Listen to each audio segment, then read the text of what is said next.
The Santa Fe name is a pretty important vehicle for Hyundai. Back in 2001, when it was first introduced, it is widely credited for saving the brand nearly 17 years ago. So how about the 2017 model? Well, this week, Hyundai has sent me over the refreshed large version of the Santa Fe, their 7-passenger SUV. Let's take a look and see all the changes Hyundai has made and see if it's still worth a look in this ever-competitive family crossover segment.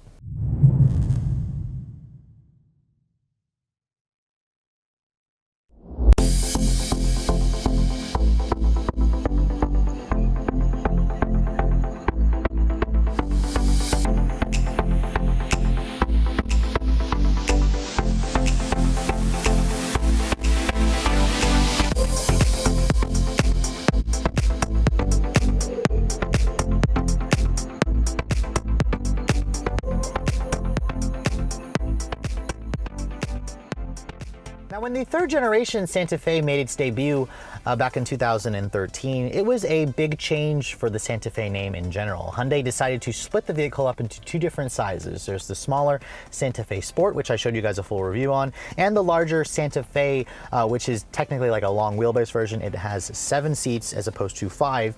And it competes with vehicles like the Honda Pilot, the Toyota Highlander, the Mazda CX-9, and the GMC Acadia. Now, for this 2017 refresh, Hyundai decided to give this car subtle exterior design changes. Now, if you look at the front end, you can see most of the changes. You have the signature Hyundai corporate face, new LED daytime running lights. My particular model has bi-xenon headlights with the dynamic bending light and automatic high beams. And overall, it's still a very attractive looking SUV. Even though this vehicle came out back in 2013, it still looks relatively fresh, and it's still, I think, to be one of the better looking crossovers on the segment. Now, these 19-inch wheels do come on the Ultimate models. This particular wheel, I think, looks fantastic. I think it actually resembles like a Mercedes AMG wheel to me. I think it fills out the wheel wells nicely. Now, when you look at the side profile of the Santa Fe, this vehicle doesn't look much larger than the Sport. In fact, if you're looking at the wheelbase, the numbers, the wheelbase is about 4 inches longer than the Sport, and the vehicle in general is almost 10 inches longer than the smaller Santa Fe Sport, which definitely puts it in the same class category as a Pilot, as a Highlander in terms of the size. Now, out back, LED taillights are included on the limited model. The larger Santa Fe has these nicely integrated dual exhaust tips as opposed to the Santa Fe Sport, which has like a single tip with dual outlets. And overall, I think the design of this car has definitely aged well.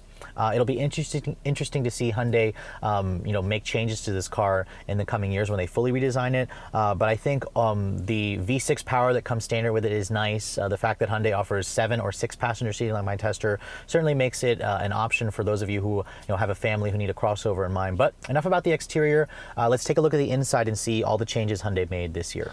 Now, all Santa Fe's come standard with Hyundai's smart key access system with push-button start. Here is the older Hyundai key fob. I think it looks kind of cheap. I think it's time for them to replace it with the newer key they have. To lock the door, just push this button here. That locks the door for you. To unlock it, there's no sensor on the back of the handle. Push the button again. That unlocks the door for you. Now, looking at the interior of the 2017 Santa Fe, you can see Hyundai didn't really make too many changes this year. A couple of subtle updates, but you can see my limited model has these nice beige-colored leather seats with a two-tone. The interior itself has some nice details in the finishing, but overall it's pretty much the same deal that you got from the previous model. Now, stepping inside, the Santa Fe still has a really nice easy step-in height. You associate that with a vehicle in this segment. Shutting the door, the door sounds nice and solid. You have the traditional Hyundai welcome chime, and then to start the vehicle up, all you have to do is put your foot on the brake and then push this button here to fire it up.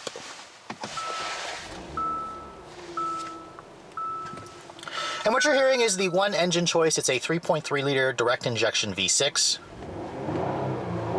It makes good power, 290 horsepower. So again, this vehicle moves out pretty well, especially when you have a lot of people on board. Now, looking at this interior design, I have to say, I wasn't a fan of it when Hyundai first showed it to us in 2013, and I'm still not a fan of it. I think it's simply overstyled. I think the dash vents look funny. I think some of the material choices in here look a little bit cheap, especially the graining they used on the dash here, although this is soft touch. This new wood grain accent is definitely fake. It looks fake. It feels fake. It's just not really going to convince anybody.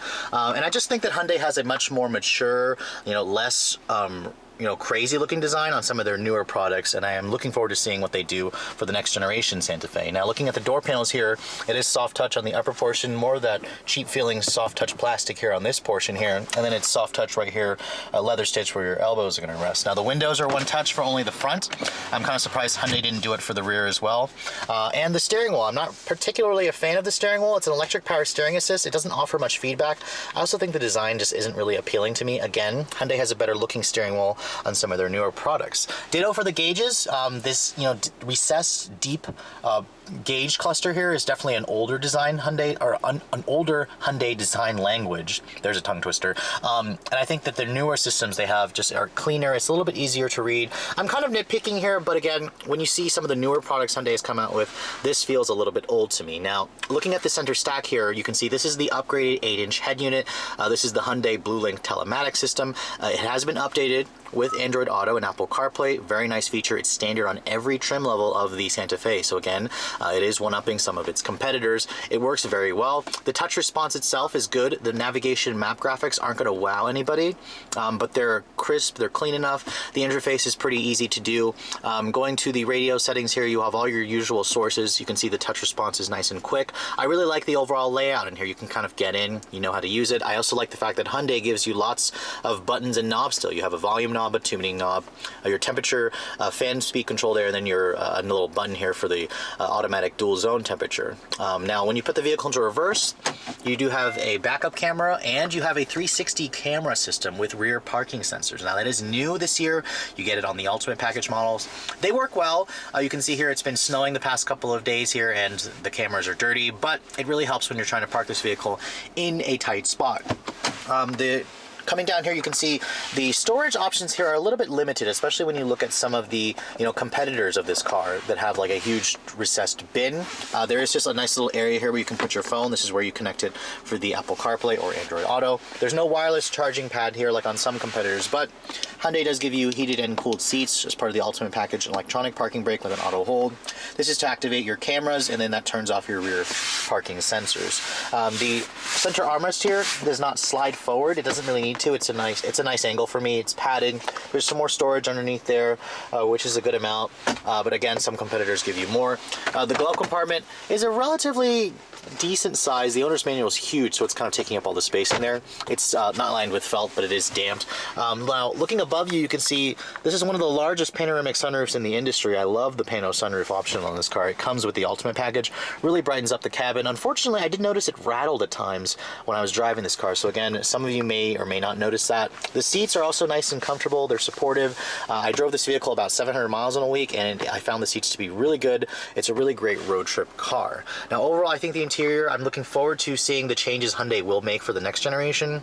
It's functional, it's easy enough to use, but some competitors definitely offer a little bit more luxury, a little bit better design, and give you a little bit more space. Now, checking out the second row of the Santa Fe, you can see it's basically just as comfortable as the front seats. Now, the Ultimate model is the only one to give you the 6-passenger seating, the limited Ultimate model, I'm sorry. There's an SE Limited that gives you a bench seat if you guys don't want the second row captain's chairs. You can see plenty of legroom.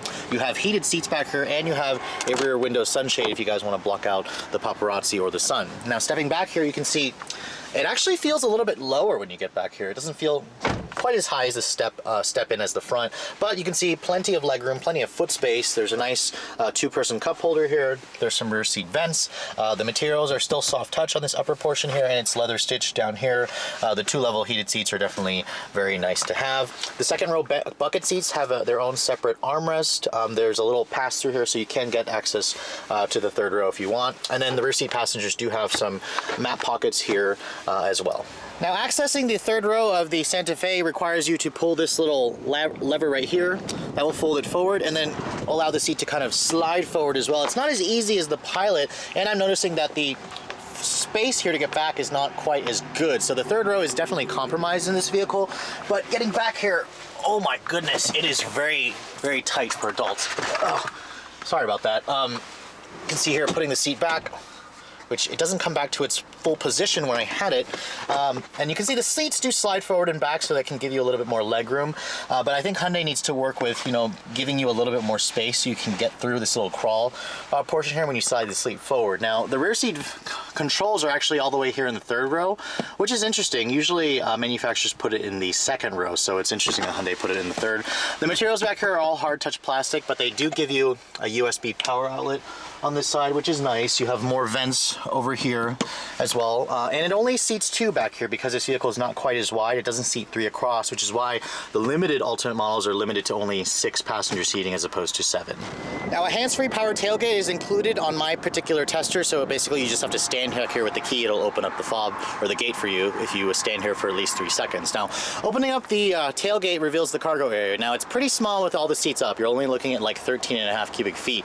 Now, if you want, you can fold down this third row, which will give you about 41 cubic feet of space, and then if you fold the second row down as well, you'll get about 80 cubic feet of space, which is a little bit less than its competitors. It's going to show you, reveal the fact that the Santa Fe is a little bit smaller.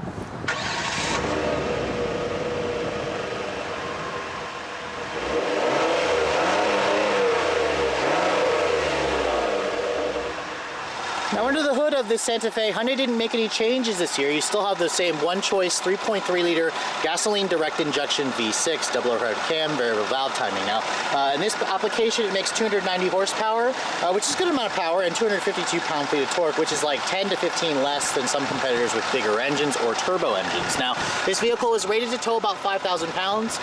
Front-wheel drive is standard, like my tester. All-wheel drive is like an $1,800 option. Now, this vehicle weighs roughly around 4,500 pounds. It's rated to get 17 city, 23 highway, like 1 mpg less if you go for all-wheel drive.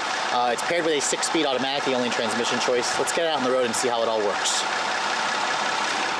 Now, in this mid-size family crossover segment, I've driven a lot of the competitors, and I have to admit that the CX-9, the current one, is probably my benchmark in terms of driving fun. So I've kind of put that up there for driving dynamics, and all the other vehicles kind of just fall below or somewhere, you know, in between that. So where does this 2017 Santa Fe, you know, kind of fit? Now, this vehicle certainly isn't as well known as others like the Highlander, like the Pilot, like the Pathfinder. So let's get out on the road and see how this 2017 model fares.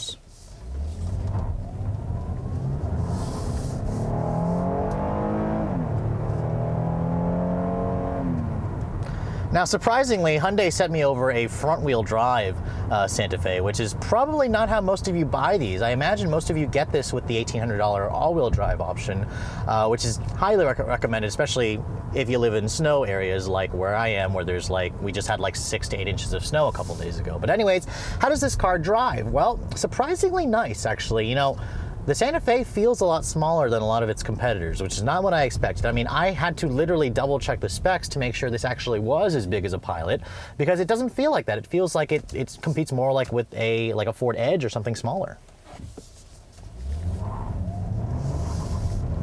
Oh. You know, because this is front drive and we got salt everywhere, this thing just likes to spin its tires all the time. And you feel something that's really annoying in a family crossover, and that's torque steer. Oh.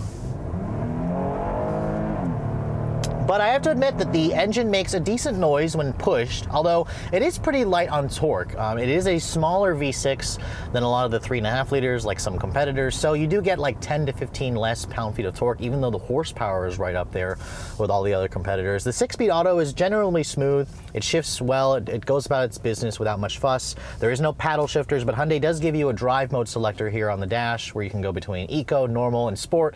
I have it in sport right now for the majority of my driving. I actually left this thing in normal mode because it is a family crossover after all.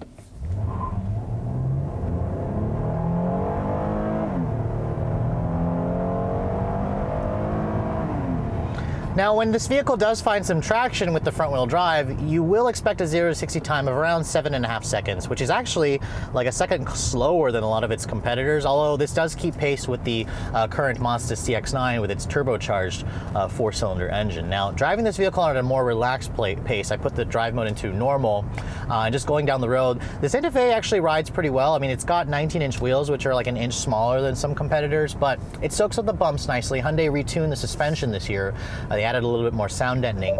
Really, the one thing that disappoints about this car is the steering feel. A lot of the newer generation Hyundai products have improved the steering feel to where it doesn't feel so numb and electric, where it gives you some confidence. The Santa Fe just isn't there. The steering is completely devoid of feel. You feel like you're really going to, I don't know, like it doesn't inspire confidence when you're going through, curvy back roads. I mean, it's not unsafe by any measures, but there are some competitors that definitely feel a lot more playful. The CX-9 comes to play. Even the Pilot and the new Acadia also drives a lot better than this. This kind of feels like a blend of the Pathfinder. It's a little bit on the floatier side. It's a little bit numb, but the 6-speed auto works well. I prefer it over the CVT and the Nissan. And the visibility in here is good. Very large side mirrors. This vehicle does have the blind spot monitoring with rear cross traffic alert, but as you heard, it doesn't have any active lane keep assist. Instead, it just does that stupid annoying beep like that to let everybody know that you're a terrible driver. I really am looking forward to Hyundai putting their active lane keep assist. It's pretty good. They already threw in most of the active driver assistance tech in this except that feature.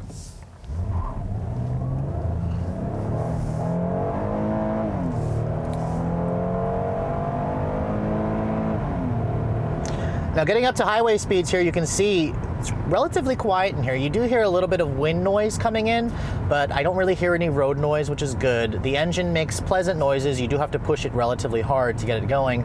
But this is an excellent highway car, just like everything else in the class. You sit up nice and high, the visibility in here is good, and it's just a really comfortable car. Now let's talk a little bit about some driver assistance stuff. I said this vehicle is missing the lane keep. It does have full speed range adaptive cruise, which is nice. I was losing this in rush hour traffic. It comes to a full stop, and then it'll tell you all you have to do is flick the resume button or hit the gas. It'll keep going again. It doesn't have like the, like stuff like what the luxury brands have, like traffic jam assistance, but it works well enough. It goes a step above some competitors like the Pilot, which shuts off, or the Mazda CX-9 that shuts off at like 19 miles an hour. Now, the fuel economy, let's talk a little bit about that, because this vehicle is rated at 1723, which is a little bit less than some competitors that are two-wheel drive, especially. This Ultimate model does sacrifice like 2 mpg on the highway. If you guys go for a base model, it's like 25 on the highway. Now, I actually have been averaging around 19.8 miles per gallon in mostly mixed driving. On the highway, I was able to push this up to about 27 miles per gallon, so it is pretty good. The EPA numbers are a little bit on the low side, but again, it's really going to depend on how you drive. If you drive this vehicle very efficiently, it's going to get better gas mileage, obviously. Thankfully, you only have to put regular gas in it. One thing I did notice, the tank isn't very big, so the best range I got was maybe like 350 miles, so some competitors do have a bigger gas tank. I think this is only like 17 gallons. Now, let's talk a little bit about the price, because the Santa Fe is a little bit more expensive than the Santa Fe Sport, obviously. This vehicle starts at $30,800, which is like $5,000 more than the Santa Fe Sport, the smaller version. These are two completely different vehicles. Now, in terms of the competition, this starts right in line with a lot of them. It's actually a little bit less, like $800 less, $1,000 less, not much less. Now, there are 4 different trims. There's the SE, the Limited, there's an SE Ultimate, and then a Limited Ultimate. I have the Limited Ultimate model, which is almost top of the line. It's missing that $1,800 option for all-wheel drive. My tester also has like a premium package that rolls in the adaptive bi-xenon headlights and a few other niceties. That pushes the price to around $43,000, and then topping out at $45,000 if you guys go for all-wheel drive. Now that keeps it right in line with a lot of its competitors. It's actually a little bit cheaper than the Pilot. The CX-9 is probably one that's going to give this car a run for its money. That's like $45,000 as well. And personally, I'd probably rather get that. Although I think this car tows a little bit more, and if you want a V6 engine, this is also a nice reason to go for a V6. But Hyundai also throws in a couple of other things. You get cooled seats. The Mazda doesn't have cooled seats. You get a big pano sunroof. It's not available on the Mazda. So there are some features here, give and take, like the Android Auto and CarPlay that's not available on the Mazda, which I consider to be a benchmark. But again, the Santa Fe definitely has its place in the segment. It's just a shame because it's often the forgotten one when you're looking for a family crossover. A lot of you end up choosing the Santa Fe Sport, which is a great vehicle. But I have to say, if you guys are looking for the 3-row seating, the Santa Fe, the larger one, is also worth a look. It definitely doesn't drive as big as its competitors, which is a good thing for sure. But it's also not quite as roomy when you're looking at the interior space and the storage options. But anyways, I hope you guys have enjoyed my full overview of this 2017 Hyundai Santa Fe. If you're in the market for a full-size or mid-size car-based crossover, make sure you also put this one on your list. And if you're also looking to see the latest cars I'm testing, make sure you follow me on Instagram at Redline_reviews. Like us on Facebook. And as always, guys, keep subscribed to the Redline Reviews YouTube channel for all the latest reviews. Thanks so much for watching. I'll catch you all in the next video.